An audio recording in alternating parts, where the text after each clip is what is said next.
하나님 아버지, 오늘도 하나님 앞에 나와서 주의 은혜의 복음을 기억하고 주 예수 보혈의 은혜를 의지해서 하나님 앞에 생명 있고 복 있는 사람이라 인정받는 우리 모두가 되기를 원합니다. 지금껏 우리와 함께 하셨으니 앞으로도 함께 하시되 은혜와 긍휼로 함께 하심을 날마다 기억하고 누리는 사람들이 되도록 복의 복을 더하여 주시옵소서. 믿음으로 헌금한 손길들 위에 복을 주셔서 저들이 주께 받은 은혜를 기억하며 감사함과 기쁨으로 행동하였사오니 저들의 믿음을 기억하사 약속하신 복을 반드시 갚으시는 공의의 하나님을 누릴 수 있게 도와주시옵소서. 예수님의 이름으로 기도하였습니다. 아멘. 하나님의 말씀은 사도행전 15장 6절에서 11절까지 말씀을 함께 같이 합독하겠습니다. 사도행전 15장 6절에서 11절까지 함께 같이 합독하겠습니다. 함께 읽습니다. 시작. 사도와 장로들이 이 일을 의논하러 모여 많은 변론이 있은 후에 베드로가 일어나 말하되 형제들아 너희도 알거니와 하나님이 이방인들로 내 입에서 복음의 말씀을 들어 믿게 하시려고 오래전부터 너희 가운데서 나를 택하시고 또 마음을 아시는 하나님이 우리에게와 같이 그들에게도 성령을 주어 증언하시고 믿음으로 그들의 마음을 깨끗이 하사 그들이나 우리나 차별하지 아니하셨느니라. 그런데 지금 너희가 어찌하여 하나님을 시험하여 우리 조상과 우리도 능히 매지 못하던 멍에를 제자들의 목에 두려느냐. 그러나 우리는 그들이 우리와 동일하게 주 예수의 은혜로 구원받는 줄을 믿노라 하니라. 아멘. 세상 사람들은 우리를 기독교라고 부릅니다. 그러면서 기독교는 사랑의 종교라고 자기들 나름대로 이름을 붙여놨죠. 그래서 왜 예수쟁이들이 그렇게 사랑이 없느냐? 왜 예수쟁이들이 그렇게 사랑을 안 하냐? 이렇게 말들을 많이 합니다. 물론 믿음과 소망과 사랑 중에 그 중에 제일이 사랑이라 하신 것은 맞습니다. 그런데 성경을 아무리 생각해 봐도 우리는 사랑할 수 있는 능력도 없고 사랑할 수 있는 마음도 사실 그렇게 있지 못합니다. 왜냐? 성경이 말하는 사랑이라는 개념이 적어도 친구를 위해서 목숨을 내놓는 정도가 돼야 하는데 우리는 목숨은커녕 시간이나 육체의 수고도 좀 내놓기가 쉽지 않은 사람들이라 제 자식이나 되면 좀 어떻게 비스무리하게 흉내를 낼까? 사실은 사랑이라고 하는 게 좀 민망하지요. 사랑을 받는 종교라고 하면 또 말이 될지 모르겠습니다. 그래서 성경을 읽다가 사랑의 종교라는 것보다는 차라리 은혜의 종교라고 부르는 게 맞겠다. 왜냐? 하나님과 은혜라고 하는 이 말이 뗄래야 뗄 수 없게 이렇게 기록되어져 있거든요. 우리는 하나님을 삼위일체가 되신다라고 보통 그렇게 말을 합니다. 아버지가 가지신 뜻과 아들이 행하신 일과 성령께서 하시는 증거가 같을 때 확실히 하나님이 하시는 것이다. 이렇게 말을 하지요. 은혜도 그 삼위 되신 하나님이 공통적으로 하시는 일인 것이 확실합니다. 성경을 좀 보죠. 자, 시편 86편 15절입니다. 시편 86편 15절입니다. 함께 합독하겠습니다. 시편 86편 15절입니다. 함께 읽습니다. 시작. 그러나 주여, 주는 긍휼히 여기시며 은혜를 베푸시며 노하기를 더디하시며 인자와 진실이 풍성하신 하나님이십니다. 라고 이렇게 얘기합니다. 우리는 지난주에 긍휼이라는 말을 배웠죠. 다른 사람을 불쌍히 여겨서 대신 짐을 지고 책임을 지는 것이 긍휼이라고 배웠습니다. 그 긍휼히 여기신 하나님이 은혜로우시고 인자를 베푸시며 그 모든 것이 진실하시다라고 이렇게 얘기합니다. 하나님은 누구시냐? 공의로우신 하나님이시지만 또 반대로 은혜를 베푸시는 하나님이십니다. 그래서 항상 하나님, 그러면 우리는 두 가지를 생각해야 돼요. 하나님은 공의로 판단하시되 기회를 안 주시는 분이 아니라 은혜로 적어도 기회를 주시는 분이라고 생각해야 됩니다.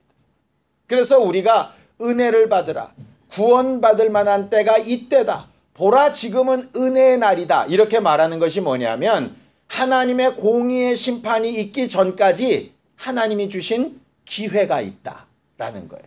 그래서 예수께서 이렇게 말씀하시죠. 너희가 만약에 재판정에 끌려갈 때가 된다면 재판관 앞에 서기 전에 그 가는 도중에 빨리 네 원수와 사화해라.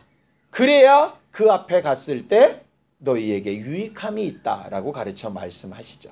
지금 우리가 신앙생활하는 이 시간, 이 기회가 뭐냐? 바로 은혜 받을 때고 은혜를 기억해야 될 때입니다.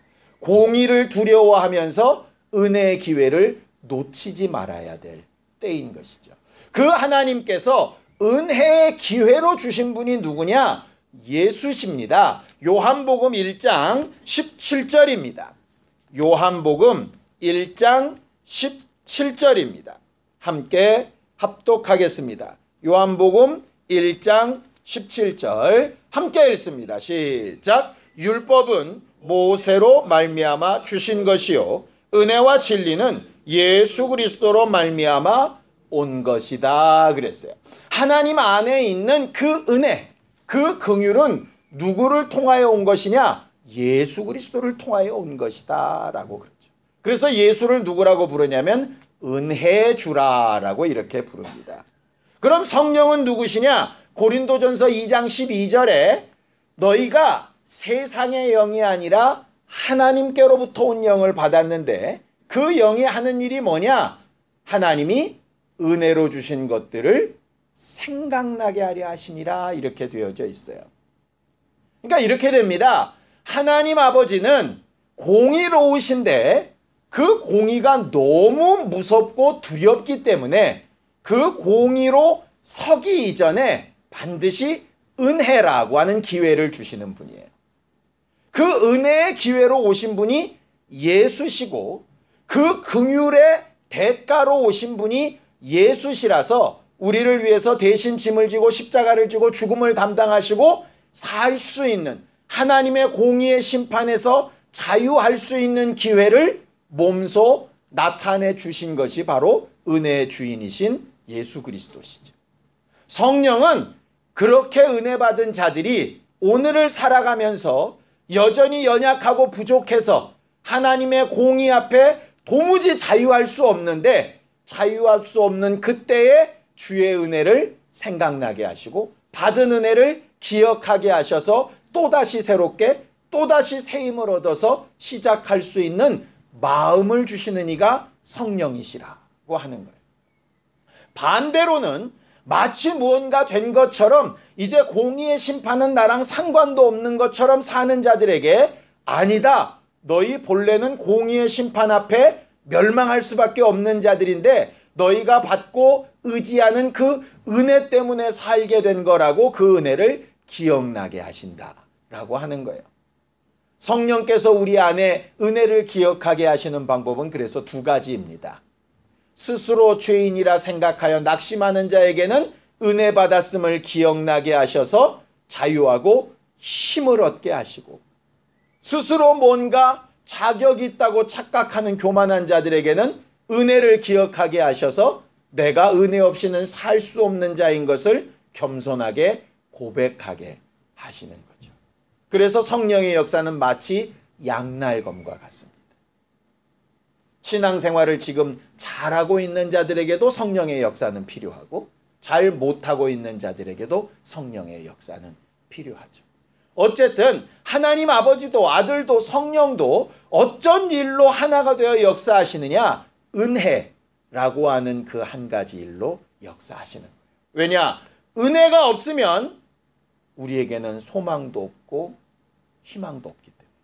왜냐? 하나님의 손에 빠져들어가면 아무도 그 앞에서 살아남을 수 있는 사람이 없다. 그걸 너무나도 잘 아시기 때문에 가장 귀하고 가장 분명하고 가장 먼저 알아야 될 것을 우리에게 가르치신 게 바로 은혜입니다. 그런데 지난 주일날도 말씀드린 것처럼 우리는 너무 은혜를 헛되이 값어치 없게 함부로 생각하는 경향들이 좀 있더라 하는 것이죠. 은혜가 뭔가? 우리는 은혜, 그럼 딱 생각나는 단어가 있습니다. 뭐였습니까? 선물. 우리는 값없이 주어진 선물이라고 하는 에베소서 말씀에 아주 우리가 은혜가 확 박혀 있어요. 틀린 말 아닙니다. 그런데 저도 이제 다시 공부를 하다 보니까 재밌는 거 하나를 발견했습니다. 은혜라고 하는 헬라어 단어가 카리스라고 하는 단어입니다. 카리스. 여기 작전역 앞에 홈플러스 앞에 가면 카리스 호텔 있죠. 그게 은혜라는 뜻입니다. 은혜가 카리스예요. 카리스. 근데 그 카리스라고 하는 말이 어디서 나왔나 그랬더니 칼리오라고 하는 동사에서 나왔어요. 칼리오라고 하는 동사가 뭔가 봤더니 기뻐하다, 즐거워하다 이런 뜻입니다. 그러니까 은혜는 뭐냐? 기쁜 거예요. 즐거운 거예요. 그게 은혜예요. 그래서 왜 은혜가 값없이 받는 선물이 됐을까? 값 안 주고 선물 받으면 다 기쁘거든. 다 즐겁거든요. 그래서 은혜는 선물 이렇게 이제 인식이 되는 겁니다. 그러니까 은혜의 원래 카리스라는 뜻은 뭐냐면 선물은 선물인데 어떤 선물이냐? 기쁜 선물이에요. 즐거운 선물이에요. 아주 좋은 선물이에요. 만족한 선물이에요. 그래서 은혜 받았다라고 하는 말의 다른 뜻이 기쁘다예요. 우리는 주로 가슴이 뭉클하고 눈물이 팍 쏟아져야 은혜 받았다라고 생각을 하잖아요. 근데 성경적인 의미에서의 은혜 받았다는 내가 기쁘다는 거예요. 만족하다는 거예요. 넘쳐 흐른다는 거예요. 그게 카리스, 은혜입니다. 우리가 흔히 어떤 사람이 굉장히 막 능력 있고 리더십이 있고 막 이럴 때 그 사람을 가르쳐서 뭐가 있는 사람이라고 부르냐면 카리스마가 있는 사람이라고 얘기하죠. 그게 무슨 뜻이냐면 카리스의 증거가 나타나는 이런 뜻입니다. 카리스마가. 그래서 카리스마의 원래 뜻은 은사라고 하는 뜻이에요. 그래서 예수 그리스도로부터 받은 선물을 은혜라고 부르고 성령을 통해서 받은 선물을 은사라고 우리가 부르잖아요. 그럴 때 카리스는 내가 기뻐하는 내면이라면 카리스마는 그 기뻐하는 게 밖으로 표현되는 게 은사예요. 은사. 그러니까 카리스마, 은사는 우리가 성령의 은사 보통 이렇게 부르죠. 그런 것들이 뭐냐? 내 안에 있는 기쁨이 이렇게 터져 나올 때 은사라고 부르는 거예요. 그러니까 기도를 해야 돼 해서 하는 게 아니라 내가 너무 기뻐서 기도가 막 나오는 상태. 찬양을 해야 돼. 저 사람은 찬양의 은사가 있어. 이 얘기는 노래를 잘하고 목청이 좋다는 얘기가 아니에요. 여기가 기뻐서 좀 듣기 싫어서 저 사람이 노래를 좀 안 했으면 좋겠는데도 막 쏟아져 나오는 걸 은사, 찬양의 은사라고 부르는 거예요. 그러니까 은사는 내 안에 가득한 것이 바깥으로 나오는 표현이에요. 그게 슬프고 나쁜 게 아니라 기쁘고 좋은 거죠. 그래서 칼리오, 카리스, 카리스마는 연결된 단어더라고요. 하나님께서 공의의 두려움, 재판을 받는 두려움 앞에 우리에게 기쁨을 얻을 수 있는 기회 하나를 주신 게 은혜인 거예요. 예수는 그래서 우리에게 기쁜 선물인 거죠. 문제는 뭐냐? 하나님은 기쁨을 얻으라고, 즐거움을 얻으라고, 만족하라고, 그래서 그것을 막 바깥으로 표현해내라고 우리한테 주셨는데 안 받는 사람들이 있는 거예요. 그래서 하나님의 은혜는 아무에게나, 하나님의 긍휼은 아무에게나 이렇게 되는 게 아니라고 성경은 설명을 합니다. 자, 출애굽기를 좀 볼까요? 33장 19절입니다. 출애굽기 33장 19절입니다. 함께 합독하겠습니다. 출애굽기 33장 19절입니다. 함께 합독하겠습니다. 함께 읽습니다. 시작. 여호와께서 이르시되 내가 내 모든 선한 것을 내 앞으로 지나가게 하고 여호와의 이름을 내 앞에 선포하리라. 나는 은혜 베풀 자에게 은혜를 베풀고 긍휼히 여길 자에게 긍휼을 베푸느니라. 아까 분명히 우리는 시편에서 하나님은 긍휼이 풍성하시고 은혜도 풍성하시고 인자와 하나님께서 진실하심이 누구에게나 할 수 있을 만큼 많으신 분이라고 되어져 있어요. 그런데 그렇기 때문에 아무나 주신다는 얘기는 아니에요. 우리가 선물을 줄 때도 아무한테나 주진 않지 않습니까? 막 길가에서 이렇게 막 찌라시 나눠주듯이 이렇게 나눠주는 걸 선물이라고 부르지 않아요. 그건 귀찮은 거죠. 선물은 적어도 상대방을 생각하면서 준비하고 뭔가 마음을 담아서 가치 있게 주는 거 아니겠습니까? 우리의 전도가 그런 것이거든요. 길가에서 아파트 광고지 나누듯이 나누는 게 전도가 아니고 적어도 이게 선물이어야 되거든요. 내가 너무 기뻐하는 것을 함께 하자는 얘기가 돼야 되는 거거든요. 내가 너무 만족한 것을 너도 한번 해봐 이렇게 하는 거거든요. 여자분들이 싸고 질 좋고 여러분들의 마음에 쏙 드는 화장품을 만나서 잘 발라보다가 당신 이것 좀 해봐. 정말 마음에 맞는 찜질방 만나서 당신 이것 좀 해봐. 나 여기 가서 너무 만족하고 너무 좋았어. 이렇게 얘기하듯이 말하는 게 전도예요. 그런데 우리는 전도를 어떻게 하느냐? 아파트 광고지 돌리듯이 하는 거예요. 장당 얼마씩 주니까 막 갖다 나누듯이 가치 없이 막 나눈다고요. 왜 그러느냐? 그 사람들은 그렇게 해야 되니까. 왜 그렇게 해야 됩니까? 그렇게 해야 뭐 주니까? 돈 주니까. 그렇게 대가가 있어서 대가가 필요해서 막 해야만 되는 것, 그것을 성경은 뭐라고 부르느냐? 율법 이렇게 부릅니다. 우리가 지난주부터 율법으로 얻는 구원이냐 은혜로 받는 구원이냐라고 하는 것을 배우고 있지요. 수리아 안디옥 교회에 예루살렘 교회에서 온 어떤 사람들이 있어서 야 너희들 예수만 믿는다고 구원받는 게 아니야. 할례 받고 안식일도 지키고 율법도 지켜야 구원받아. 이렇게 얘기해서 바울과 바나와 그 사람들이 굉장히 큰 논쟁 가운데 있다가 도무지 결론이 나지 않아서 예루살렘 교회까지 온 것을 우리가 지난주에 배웠지 않습니까? 오늘도 똑같은 일이 반복되는 겁니다. 자, 6절 보겠습니다. 함께 읽습니다. 시작. 사도와 장로들이 이 일을 의논하러 모였다 그랬어요. 바울과 바나바는 이방인들을 전도할 때 하나님이 자기들을 통하여 하신 일을 증거했고 예루살렘에 있었던 바리새인 출신의 믿는 자들은 율법을 행해야 된다라고 주장을 했어요. 그러니까 한두 사람이 결정 내릴 일이 아니라 모든 사도와 장로들이 다 모여서 연합해서 회의를 하려고 모인 거예요. 이 일의 결론을 내려야 되겠다. 그런데 어떻게 됐느냐? 자, 7절입니다. 함께 읽죠. 시작. 많은 변론이 있은 후에 얼마나 많이 있었는지 얼마나 오랜 시간인지 기록이 없습니다. 그런데 마치 수리아 안디옥 교회에서처럼 팽팽하게 이 두 가지 사실이 맞닥뜨리는 거예요. 이유는 간단합니다. 율법을 지키는 것 없이 은혜만 받았다고 하는 것으로 어떻게 믿음을 증명하냐. 이게 바리새파 사람들의 논리예요.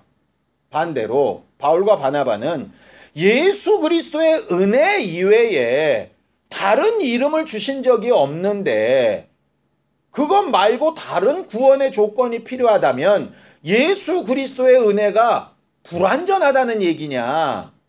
그것도 말이 되잖아요. 자, 이 답을 어떻게 내려야 되는가? 라고 하는 것에 사도 베드로가 일어나서 한마디를 합니다. 저는 사도 베드로가 참 대단한 것이요. 예수 그리스도의 수제자죠. 나름 예루살렘 교회의 리더는 예수님의 동생 야고보지만 야고보보다도 먼저 예수를 믿고 따르며 가장 큰 영향력을 미치는 건 베드로예요. 그러니 야, 내가 유대인 전도도 해봤고 이방인 전도도 다 해봤는데 내 말 따라. 이렇게 일방적으로 말해도 되는데 거기 형제들아 라고 이렇게 말하는 것은 권유형이에요. 내 생각은 이러하다 라고 이야기를 하는 것이죠. 그러면서 제가 설교를 준비하다가 한 가지 우리가 되게 오류에 빠져 있다라는 생각이 들었어요. 이런 겁니다. 우리는 복음으로만 구원받는다. 이렇게 가르치면 어떤 생각을 가지고 있느냐 하면 그럼 행동은 안 따라가도 괜찮다라는 전제를 우리가 이렇게 가지고 있어요. 보통 우리가 흔히 그렇거든요. 복음으로만 구원받아 이렇게 얘기하면 이렇게 얘기해가지고 예수만 믿는다라 가지고 사는 건 지 맘대로 사는 인간이면 어떡하지? 이런 걱정에 예수 믿고 구원은 받았지만 그래도 이러면서 이런저런 얘기들을 막 이렇게 하게 되는 거예요. 근데 오늘 베드로가 말하고 있는 내용을 잘 보세요. 베드로는 이방인 전도에 대해서 얘기를 하는데 베드로가 얘기하는 이방인 전도의 대상이 지금 누구냐 하면 고넬료 가정이에요. 그렇죠? 그냥 막 돌아다니던 일반 이방인을 얘기하는 게 아니고요. 아까 우리가 출애굽기에 읽었던 것처럼 하나님께서 은혜 받을 만한 자에게 은혜를 주시고 긍휼히 여길 만한 자에게 긍휼을 베푸시는데 적어도 고넬료는 바울도 원하지 않았고 바울은 이해할 수도 없는 상황에서 하나님께서 저는 은혜 받을 만한 자야 해서 베드로를 시켜서 은혜를 베푸시고 성령 받게 하신 사람이거든요. 그러니까 적어도 은혜의 값어치에 합당한 사람이에요. 근데 그는 누구였냐? 이방인이었어요. 안식일 지키는 사람 아니었고 할례 받은 사람도 아니었어요. 율법을 지키는 사람도 더더군다나 아니었어요. 성전에 들어가는 사람도 아니었어요. 그런데 어떤 자였느냐? 그는 경건했어요. 자, 사도행전 10장 2절입니다. 사도행전 10장 2절입니다. 함께 읽습니다. 사도행전 10장 2절 함께 읽습니다. 시작. 그가 경건하여 온 집안과 더불어 하나님을 경외하며 백성을 많이 구제하고 하나님께 항상 기도하더라 그랬습니다. 여기는 율법의 조항에 맞춰서 할례를 받았기 때문에 저주받지 않으려고 이렇게가 아닙니다. 그는 이방인이고 할례도 안 받았고 율법과 상관없는 사람이에요. 그런데 그는 이미 마음으로 하나님을 경외했어요. 온 가족과 함께 경건하게 살기를 결심했어요. 자기 소유를 은혜도 받기 전에 하나님에 대하여 제대로 알기도 전에 자기에게 주신 것으로 구제하기를 힘썼어요. 예수 이름도 몰랐을 때, 하나님이 누군지도 정확하게 몰랐을 때 하나님 앞에 항상 기도하기를 힘썼어요. 이런 자가 누구냐? 은혜 받기에 합당한 자예요. 지 마음대로 살고 죄악에 아주 바닥까지 내려가 있고 한 자가 은혜 받기에 합당한 자라는 뜻이 아니에요. 우리는 자꾸 그렇게 생각하거든요. 굉장히 나쁘고 못되고 잘못된 사는 인간들이 예수의 은혜를 받아서 구원받았다 이런 거에 우리가 익숙하다 보니까 저 삶의 꼬라지가 바뀌어야 되는데 이러다 보니까 율법도 좀 필요한 거 아니야? 이런 생각을 가지는 거예요. 그런데 그게 아니에요. 은혜 받기에 합당한 사람은 누구냐 하면 누가 하라고 하지 않아도 경건하게 살기로 결심하고 하나님을 경외하기로 마음 먹고 구제하며 살기로 결심하고 하나님 앞에 기도하기를 즐거워하는 사람이에요. 죄인과 함께 놀고 먹고 마시고 이러는 걸 즐거워하는 사람이 아니라 하나님 앞에 어떻게 하면 선하고 경건하고 바르게 살까를 기뻐하는 사람이에요. 그런 사람에게 은혜를 베푸시고 긍휼도 베푸시는 거예요. 싫다고 도망가는 놈을 억지로 끌어다가 은혜를 받으라고 하시는 게 아니에요. 우리가 왜 이렇게 오해를 했을까? 우리의 전도가 그랬거든요. 싫다는 놈을 잡아다가 믿기만 해. 일단 예수 내 구주만 해. 그럼 일단 지옥은 안 가. 어떻게 살아도 상관없으니까 예수만 믿어. 자꾸 이렇게 가르쳤던 거예요. 그래서 예수 믿게 해놓고 났더니 삶이 안 바뀌네. 생각이 안 바뀌네. 여전히 지 맘대로 사네. 그러니까 율법도 필요한 것 같아. 그래서 그런 식으로 하면 안 되고 예배는 이렇게 드려야 되고 그 다음부터 자꾸 가르치려고 하는 거예요. 이거를. 그러다 보니까 꼬이는 거죠. 아까 말씀드렸습니다. 은혜라고 하는 단어는 칼리오, 기뻐하다, 즐거워하다에서 나오는 거예요. 은혜는 그래서 받은 것이 기뻐야 되는 거예요. 억지로가 아니라. 억지로는 뭐냐? 율법이에요.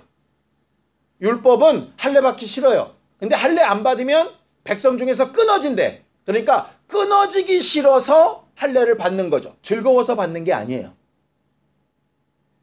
예를 들어 볼까요? 11조 하는데 내가 기쁘고 즐거워서 하나님이 내게 주신 것으로 기쁘고 즐거워서 하고 있다면 여러분들은 11조 하는 게 맞아요. 복음적으로 잘 하는 거예요. 그런데 이 11조 안 하면 저주받을까 봐, 성경에 기록된 대로 내 창고에 있는 것들이 썩어 나갈까 봐 두려워서 했다면 여러분들은 율법으로 한 것이라 예수께서 원하시는 11조와 무관합니다. 예배를 하나님을 뵙고 싶어서 찬양하고 싶어서 내가 정말 주 앞에 나가서 응답받고 싶어서 기도하러 나오고 예배하러 나왔다면 주의를 지키러 나왔다면 여러분들은 은혜 가운데 신앙생활 정말 잘한 사람이에요. 그런데 나와야 되니까 안 나오면 연락 올 것 같으니까 아니면 괜히 이거 안 했다가 내가 지금 계획하고 있는 일에 괜히 하나님 앞에 밉보여서 차질받으면 어떡하지? 병들면 어떡하지? 이 병이 안 나으면 어떡하지? 그런 마음으로 나왔다면 여러분들은 은혜와 상관없는 사람들.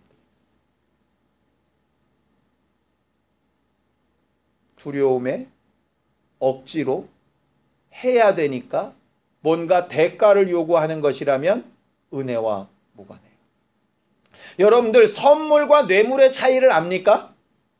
선물은 주고 대가가 없어도 상관없어요. 뭐로 만족하느냐? 내가 선물했는데 이 사람이 너무 기뻐해. 그러면 그걸로 끝이에요. 이 사람이 너무 기뻐서 답례로 다시 선물을 주는 것 있건 없건 상관없어요. 그냥 나는 저 사람이 내가 준 선물로 기뻐하는 걸 보고 만족한다. 그럼 선물이에요. 그런데 이 선물을 주면 뭔가가 오겠지? 이건 뇌물이에요. 대가를 바라면 뇌물이에요.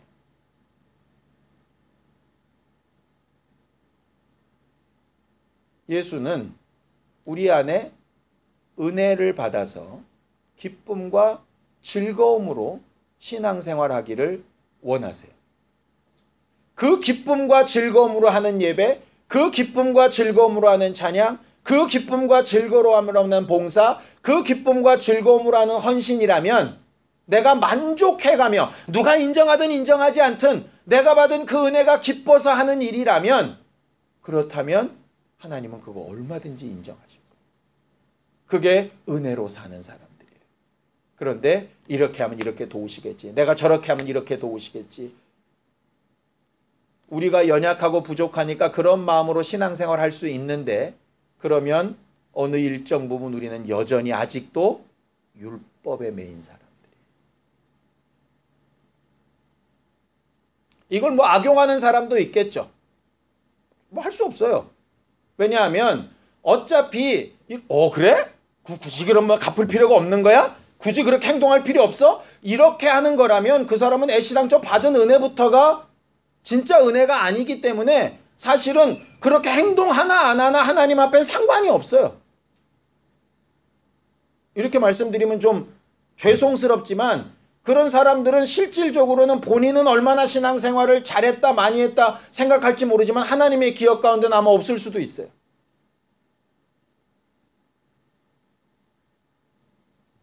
우리는 하나님 앞에 받은 은혜를 기쁨으로 표현하는 사람이지 억지로 해야만 되는 사람은 아니거든요.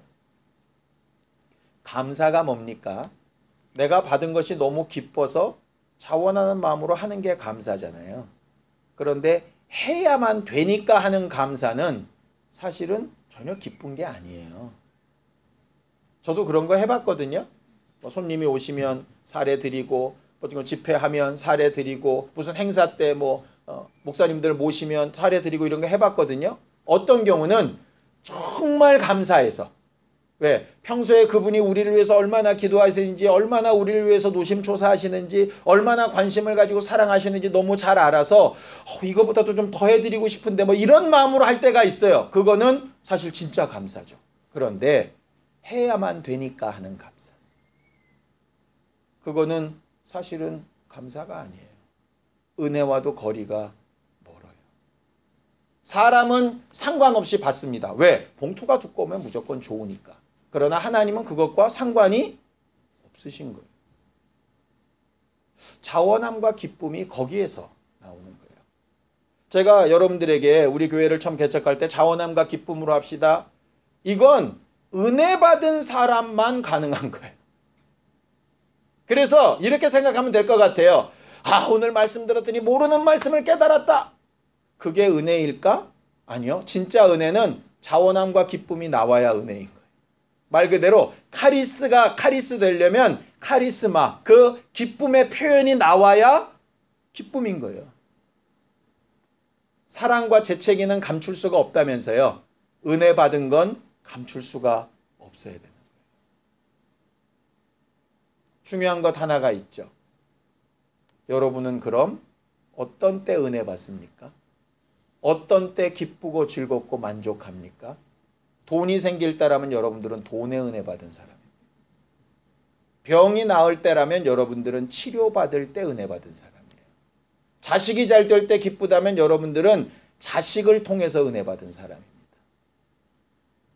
성경은 내가 은혜 베풀러 돈을 주었다, 병을 고쳐 주었다, 은혜 베풀려 너희에게 자식이 잘 되게 하였다라고 말하지 않고 은혜와 진리는 예수 그리스도로 말미암았다 이렇게 하셨어요. 기쁘죠. 돈 생긴 거 기쁘고요. 병 나은 거 기쁘고요. 자식 잘 되는 거 기쁩니다. 집 사는 거 기쁘고 하는 일이 잘 돼가지고 막 명예가 쌓이는 거 그거 안 기쁠 사람이 어디 있겠어요. 기쁜 거 맞습니다. 그런데 궁극적인 내 기쁨의 근거가 뭐냐. 이걸 예수 그리스도의 보혈의 은혜와 내가 죄 용서함 받은 데서 찾을 수 있다면 이 사람은 정말 은혜 받은 사람입니다. 베드로가 오늘 얘기하는 겁니다. 마음을 아시는 하나님이 우리에게와 같이 그들에게도 성령을 주어 증언하셨다. 뭘 증언하셨느냐? 우리가 죄의 용서함을 받은 기쁨으로 담대하게 말할 수 있었던 것처럼. 예수를 통한 은혜를 잘 몰랐을 때는 예수를 3번이나 부인하고 예수가 십자가에 돌아가실 때도 다 도망가고 했던 우리가 예수의 은혜를 제대로 받고 나니까 그 기쁨에 예루살렘 성전에서 잡혀가도 감옥에 들어가도 쇠사슬에 매여도 기쁨과 즐거움으로 찬양하며 기도할 수 있었던 것처럼 그들에게도 하나님께서 그렇게 하셨다. 그런데 우리가 뭘 더 이상 억지로 뭘 하라고 말을 하겠냐? 억지로 하는 게 과연 은혜냐? 억지로 하는 게 과연 하나님이 원하시는 거냐? 그렇지 않다. 저들이 제대로 은혜 받고 구원받은 사람이라면 우리가 억지로 이렇게 해라 저렇게 하지 않아도 저들에게 주신 성령이 저들을 어떻게 하도록 하실 거라는 거죠. 성령이 그렇게 안 하신다는 것은 무슨 뜻이냐? 제대로 은혜 받지 못했다는 거예요. 은혜 받지 못한 사람한테 이래라 저래라 얘기하는 게 무슨 의미가 있느냐는 거예요. 베드로가 얘기한 게 그 얘기입니다. 맨 마지막 절이 뭡니까? 우리는 그들이 우리와 동일하게 주 예수의 은혜로 구원을 받은 줄을 믿는다. 그들이 우리와 동일한 은혜로 구원을 받았다면 굳이 율법을 가르치지 않아도 그들은 자원하는 마음으로 우리처럼 신앙생활 할 거다. 우리처럼 신앙생활하지 않는다면 저들은 은혜를 받은 걸로 착각하는 것이지 은혜를 제대로 받은 게 아닐 거다. 그러니 억지로 가르치는 거에 의미가 없다. 이 말은 가르칠 필요도 없고 그럴 도 없다는 얘기 아닙니다. 본을 보이는 일이 필요한 거죠. 본을 보이는. 우리는 말로 가르쳐서 이래라 저래라 할 사람이 아니라 진짜 은혜 받은 사람으로서 본을 보이는 거예요. 내가 받은 진짜 기쁨과 감사함으로 본을 보이는 거예요. 그런데 내가 불평불만하면서 내가 억지로 하고 있으면서 너도 이렇게 해야 된다고 얘기하는 건 너무 앞뒷말이 안 맞는 얘기잖아요.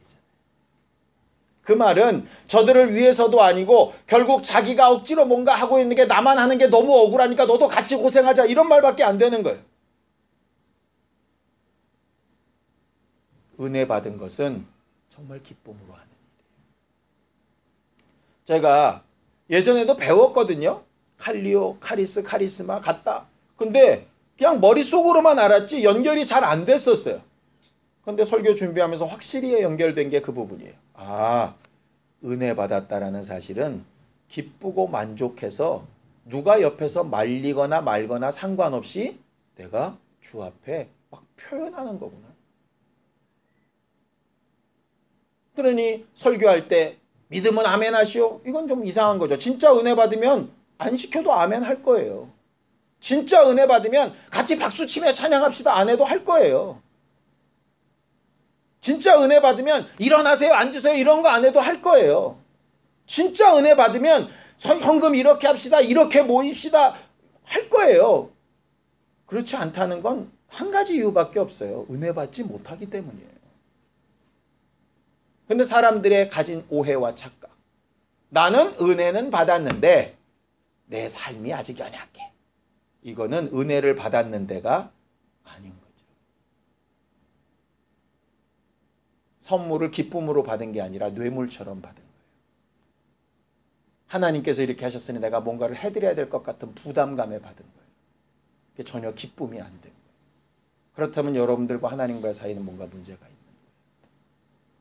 그 부분을 성령께서 가르치셔야 되는데 여러분들이 인식도 하고 있지 못하다면 여러분들은 성령 충만한 사람이 아니에요. 그래서 기쁘고 만족하고 행복한 신앙생활이 되었으면 좋겠어요. 맨날 좋은 일만 있다는 얘기 아닙니다. 자, 성경을 보죠. 빌립보서 1장 29절입니다. 빌립보서 1장 29절입니다. 함께 읽겠습니다. 빌립보서 1장 29절 시작. 그리스도를 위하여 너희에게 은혜를 주신 것은 다만 그를 믿을 뿐 아니라 또한 그를 위하여 고난도 받게 하려 하십니다. 믿는 일과 고난 받는 일을 어떻게 해요? 기쁘고 즐겁게 만족스럽게.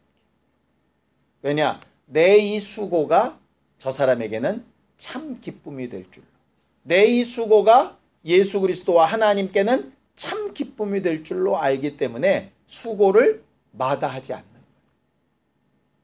마다하지 않는. 은혜를 행동함도 없이 그저 마음으로만 믿는 것으로 착각을 하는 사람들에게 성경은 이렇게 경고를 하고 있습니다. 한 가지만 읽고 마치죠. 히브리서 10장 28절 29절입니다. 히브리서 10장 28절 29절입니다. 함께 합독하겠습니다. 히브리서 10장 28절 29절 시작.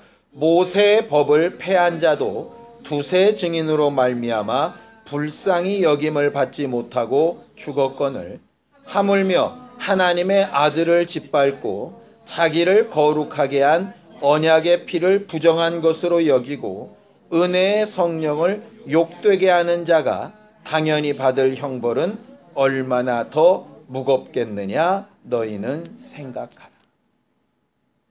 억지로 해야 되는 율법도 두세 사람의 증인을 통하여 불쌍히 여김을 받지 못하고 죽었다. 그런데 율법이 왜 복음보다 나으냐? 그렇게 억지로 하다가 은혜를 받게 되면 그 기회가 살아서 공의의 심판 앞에 가는 길에 해결함을 받을 수 있다는 거예요. 근데 은혜의 기회를 놓쳐버리면 공의의 심판대 앞에 또 다른 기회는 없다는 거예요. 그래서 은혜가 더 무섭다는 거예요. 은혜 받고 있는가는 율법을 지키고 있느냐보다 훨씬 더 무서운 명령이에요. 율법은 못 지켜도 은혜가 남아있지만 은혜 받지 못하면 공의의 심판대 앞에 다른 기회가 없어요. 그래서 이 말씀을 하는 거예요. 은혜 받고 제대로 안 살면 모세의 율법보다 더 심한 벌로 죽여, 이런 뜻이 아니고요. 은혜의 기회는 라스트 찬스라는 거예요. 마지막 기회라는 거예요. 숨을 꼴딱꼴딱 넘어가기 전에 마지막 예수를 믿을 수 있는 기회, 그게 은혜라는 거예요. 그걸 놓쳐버리면 목사 아니라 목사 할아버지라도 안 되는 거예요. 그래서 은혜 받고 있는가는 굉장히 중요해요. 어떤 교회를 다니고 있냐보다, 내가 어떤 직분을 하고 있느냐보다, 내가 하나님 앞에 어떤 행동으로 막 사람들 앞에 서 있느냐보다 훨씬 중요한 건 내가 은혜 받고 있느냐. 하나님으로부터 받은 선물이 있습니까? 그것으로 인해서 기뻐하며 만족합니까? 뭔가 새 힘을 얻고 살아갈 힘을 얻고 있습니까? 그렇다면 여러분들은 괜찮은 사람들이에요. 우리는 은혜로 구원을 얻은 사람들이에요. 그 은혜를 잘 표현할 줄 아는 은혜와 은사가 충만한 우리 모두가 되기를 예수님의 이름으로 축원합니다. 함께 같이 기도하겠습니다. 하나님 아버지, 우리는 하나님의 은혜를 기억하고 주 예수를 통하여 본을 보고 받은 그 은혜를 소유하며 성령께서 가르치시는 은혜로 받은 것들을 날마다 우리의 삶 가운데 적용시키는 교회들이 되어지기를 원합니다. 누가 시키는 자가 있어서 하지 않으면 안 되니까 억지로 끌려가는 신앙생활이 되지 않게 하여 주시고, 우리가 받은 그 은혜, 그 기쁨의 선물이 너무 크고 대단하여서 우리 안에 있는 그 기쁨과 감사와 만족감을 표현하고 말하지 아니할 수 없어 누구의 명령과 상관없이 우리 안에 쏟아져 나오는 믿음의 고백과 감사의 고백과 감격이 있게 되어지기를 원하오니 제대로 은혜 받은 교회들이 되도록 우리 모두를 도와주옵소서. 먼저 은혜 받은 목사가 되게 하시고, 먼저 은혜 받은 성도들이 되게 하여 주시고, 먼저 은혜 받은 교회가 되게 하셔서 다른 이들에게 분명히 하나님으로부터 받은 제대로 된 은혜를 전하고 나누는 일에 수고를 아끼지 아니하는 거룩한 주 예수의 지체들이 되도록 복의 복을 더하여 주시옵소서. 이제는 우리 주 예수 그리스도의 은혜와 하나님 아버지의 극진하신 사랑과 성령님의 감동하시고 가르치시며 함께 하시는 분명한 증거가 제대로 은혜 받고 은혜로 받은 것들을 나누기 원하는 우리 모두 위에 이제부터 영원까지 함께 있을지어다. 아멘.